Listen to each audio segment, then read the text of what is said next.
Assalamu alaikum. Hello, dear student. Today in this lecture, I am going to discuss about the osteomyelitis. What is osteomyelitis? Osteomyelitis is an infection of the bone. The term osteo refer to bone in myelo mean to the bone marrow.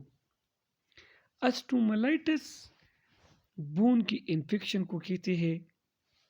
ये osteomyelitis का word अस्टियो और मलेटस से बना है। अस्टियो bone को कहते हैं और मलेटस को बोन मेरो को कहते हैं। तो स्पेशली हम अस्टियोमाइलिटिस में आपका बोन इन्फेक्ट होता है और बोन के अंदर जो बोन मेरो होता है, जो ब्लड बनाता है, इसकी इन्फेक्शन को हम अस्टियोमाइलिटिस कहते हैं। सपोज ये आपका बोन है, ठीक है, और इस बोन के अंदर आपका बोन मेरो होता है। इस बोन मेरो में ब्लड फॉर्मेशन होता है। तो ऑस्टियोमाइलिटिस में ये होता है कि आपका बोन और बोन मेरो जो है ये इन्फेक्ट हो जाते हैं। इस कंडीशन को हम ऑस्टियोमाइलिटिस कहते हैं और इस लेक्चर में हम डिस्कस करेंगे कि वो कौन सी बैक्टीरिया है जिसकी वजह से ऑस्टियोमाइलिटिस काज होते हैं, इसका पैथोफिजियोलॉजी क्या है, ट्रीटमेंट क्या है, साइन और सिम्टम क्या है, डायग्नोसिस क्या है और प्रिवेंशन क्या है। तो सबसे पहले वो कौन सी पैथोजन है जो ऑस्टियोमाइलिटिस काज करते हैं। तो most common bacteria cause of acute osteomyelitis जो है वो कौन से है, मतलब, और वो किन लोगों में काज करते हैं। तो चिल्ड्रन और एडल्ट में जो इम्पोर्टेंट पैथोजन है वो है स्टेप अरियस, स्टेफाइलोकोकस अरियस जो है ये बच्चों में और एडल्ट में ऑस्टियोमाइलिटिस काज करते हैं। जो न्यूनेट्स होते हैं, छोटे छोटे बेबीज होते हैं, इसमें कौन काज करते हैं, स्ट्रेप्टोकोकस एगिलिक्टी। और स्ट्रेप्टोकोकस एगिलिक्टी को हम ग्रुप बी स्ट्रेप्टोकोकस भी कहते हैं, ये हमने डिस्कस किया है।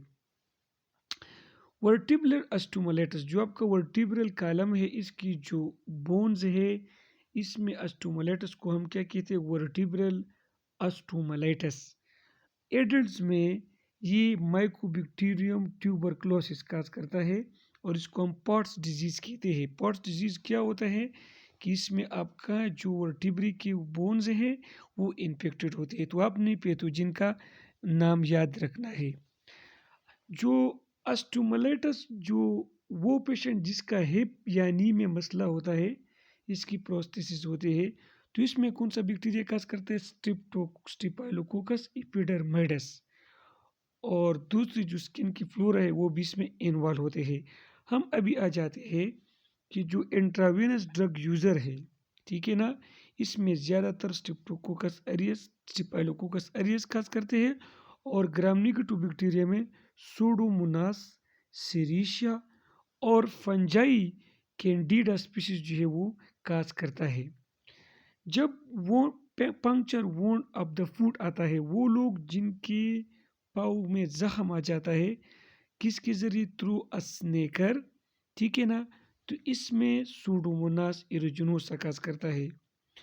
और आपने याद रखना है कि केट की बाइट से भी ऑस्टियोमाइलिटिस होता है और वो कौन काज करता है, पास्चुरेला मल्टोसेडा काज करता है। ये आपने याद रखना है कि केट की बाइट से भी ऑस्टियोमाइलिटिस हो सकता है। सिकल सेल एनीमिया के पेशेंट्स जो होते हैं तो उनको ऑस्टियोमाइलिटिस हो सकता है और वो कौन काज करता है, सल्मोनेला स्पीशीज, ठीक है। इसके अलावा जो फंजाई ऑस्टियोमाइलिटिस काज करता है, इसमें ज़्यादा कॉक्सीरियोइड्स एमिटिस और हिस्टोप्लाज्मा कैप्सुलेटम जो है वो भी ऑस्टियोमाइलिटिस काज कर सकता है।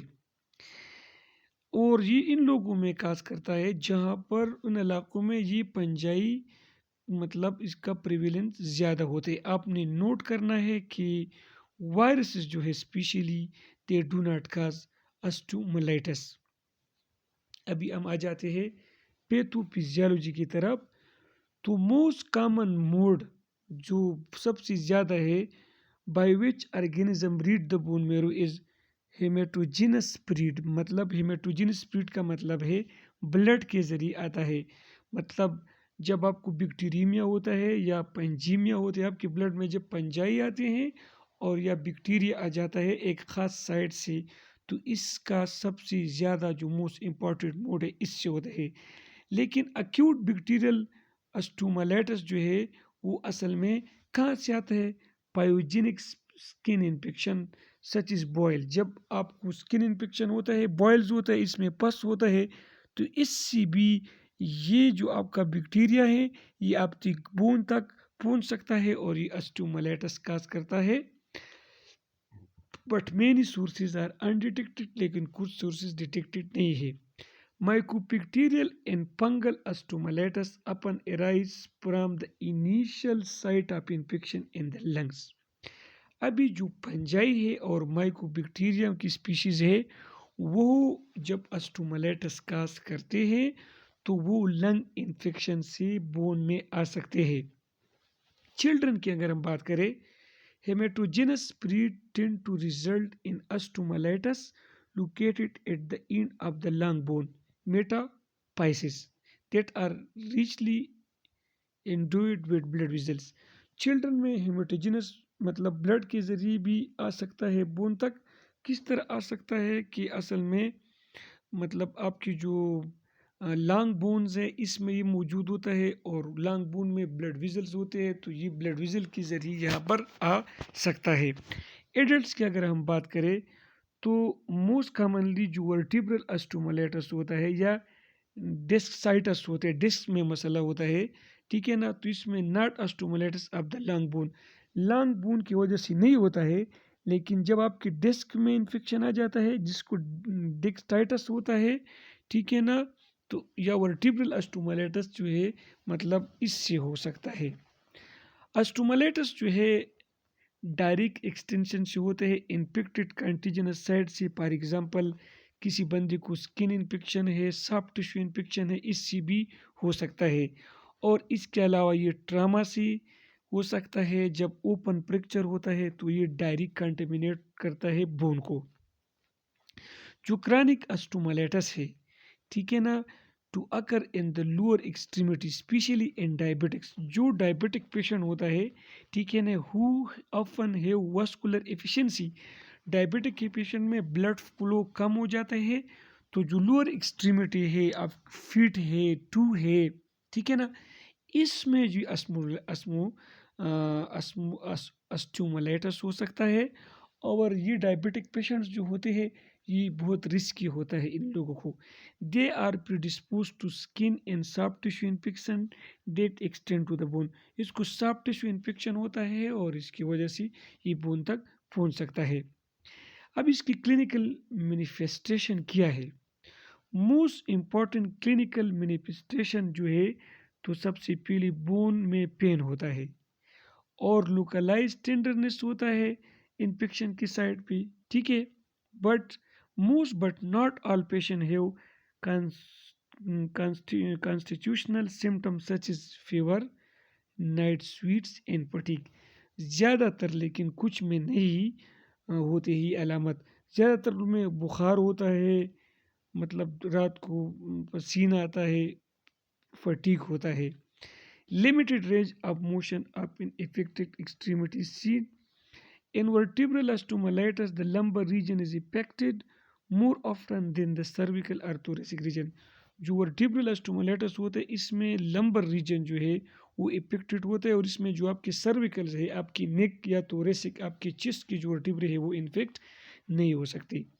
अभी अगर हम बात करें इन acute stomatitis, the symptom occur abruptly and progress rapidly, where in chronic stomatitis the course is more indolent। ठीक है, acute में बहुत जल्दी सिम्टम होते हैं और chronic में Aahista Aahista. chronic stomatitis necrosis of the bone अगर, ठीक है ना, और इसमें सेक्वेस्ट्रम होता है, मतलब avascular piece of the infected bone, ठीक है ना, can form at the site of lesions। Relapses tend to occur in chronic stomatitis more than in acute stomatitis. Surgical debris, especially to remove sequestra is important to minimize the relapse. Diagnosis क्या है? सबसे पहले जो diagnosis है, आपने culture करना है, bacteria को आइसोलेट करना है बूंद की लीजन से। ब्लड कल्चर जो है वो क्या होते हैं? Positive in approximately half of the cases. Blood sample आप लेते हैं, कल्चर करते हैं, तो ज़्यादातर इसमें बैक्टीरिया ग्रो हो सकते हैं। Radiological finding acute stomatitis a defect in bone accompanied by periosteal evaluation। आपने जो आपका जो बोन में डिफेक्ट है, तो आप रेडियोलॉजिकल मतलब एक्सरेज, कंप्यूटर टोमोग्राफी करते हैं, सिटी स्कैन जिसको आप कहते हैं, इसमें ये क्या होते हैं? निगेटिव आ जाते हैं अर्ली डिजीज़ में। मैग्नेटिक रेजोनेंस एमआरआई स्कैन जो है वो ज़्यादातर सेंसिटिव टेस्ट होता है अस्टोमलाइटिस के लिए। एक्सरे और सिटी स्कैन इतनी ज़्यादा सेंसिटिव नहीं होते हैं। ट्रीटमेंट की हम बात करें, एम्पिरिक therapy for the acute stomatitis should include the drug that are bactericidal, penetrate well into the bone and include coverage for stipperius। आपने ये याद रखना है कि acute stomatitis के केस में आपने इस तरह के एंटीबायोटिक यूज़ करना है कि वो बैक्टीरियासिडल हो, आपकी बोन तक पहुंच सकते हैं और वो स्टिपरियस को क्या कर सकते हैं? कवर कर सकता है। विंकोमाइसिन, नेफिसिलिन और cipralexin administered parenterally can be used. Vancomycin is upon use until the culture result in the sensitivity of the organism known। आपने एंटीबायोटिक यूज़ करना है किस टाइम तक? वेंकोमाइसिन जब तक आपकी कल्चर की रिजल्ट आ जाते हैं। स्पेशली आजकल जो है लेंजुलाइड जो है उसको मतलब स्टेप एरिया सेंसिटिव होते हैं। अब ये ट्रीटमेंट कहाँ तक करना है? अपनी 3 मंथ से लेकर 6 मंथ तक जो है या इससे ज़्यादा ट्रीटमेंट करना है। इसके अलावा surgical debridement of chronic osteomyelitis lesion is up necessary. मतलब जो लीजन्स होते हैं, ये लीजन आपने सर्जिकली रिमूव करना है। अगर प्रिवेंशन की हम बात करते हैं, there is no vaccine effective against the common causes of the stomatitis and chemoprophylaxis is typically not employed. Proper food care and diabetic can prevent stomatitis। It is very important sentence कि जो diabetic patient है उन्होंने क्या करना है कि उन्होंने अपने पाव का बहुत ज़्यादा ख्याल रखना